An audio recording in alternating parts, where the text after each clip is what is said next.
রাজশাহী বিশ্ববিদ্যালয়ে প্রথমবারের মতো চালু হলো ই-কার বা ইলেকট্রিক কার। প্রাক্তন শিক্ষার্থীদের পৃষ্ঠপোষকতায় দেয়া হচ্ছে এই সেবা। এর ফলে শিক্ষার্থীরা মাত্র ৫ টাকায় পৌঁছাতে পারছে গন্তব্যে। এছাড়া তাদের খরচ কমার পাশাপাশি নির্বিঘ্ন হবে যাতায়াত।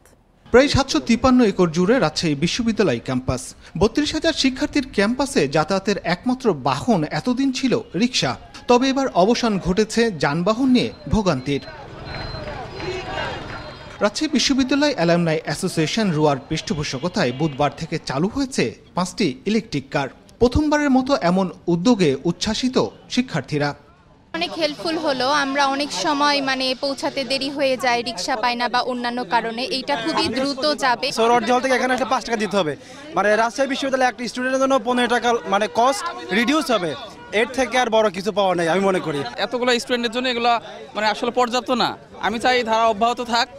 শিক্ষার্থীদের গন্তব্যে পৌঁছে দিতে পুরো ক্যাম্পাসে নির্দিষ্ট সময়সূচি অনুযায়ী প্রতি ৩ মিনিট পর পর চলবে ই কার। ভাড়া মাত্র ৫ টাকা।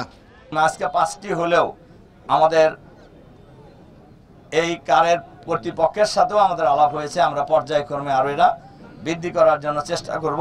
বিশ্ববিদ্যালয়কে আগামী দিনে আরো আধুনিকায়নের ক্ষেত্রে এই রুয়া ঐতিহাসিক ভূমিকা পালন করবে।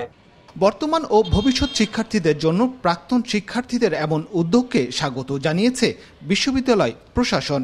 দলমত নির্বিশেষে এই বিশ্ববিদ্যালয়ের উন্নয়নের জন্য, ছাত্রছাত্রীদের সহযোগিতার জন্য, পঠন পাঠন গবেষণায় পাশে দাঁড়ানোর জন্য তারা এমন ভূমিকা পালন করবেন যে বাংলাদেশের যত অ্যালামনাই অ্যাসোসিয়েশন আছে তার ভিতরে এটা একটা আদর্শ অ্যালামনাই অ্যাসোসিয়েশনের একটা চেহারা ধারণ করবে। ৭২ বছর বয়সী এই ক্যাম্পাসে ই-কার চালু নিয়ে নতুন প্রাণচাঞ্চল্য তৈরি হয়েছে শিক্ষার্থীদের মাঝে। সঠিক রক্ষণাবেক্ষণের মাধ্যমে এই কার্যক্রম চালু রাখার আহ্বান তাদের। Mustafizur Rahman, independent news, Rajshahi.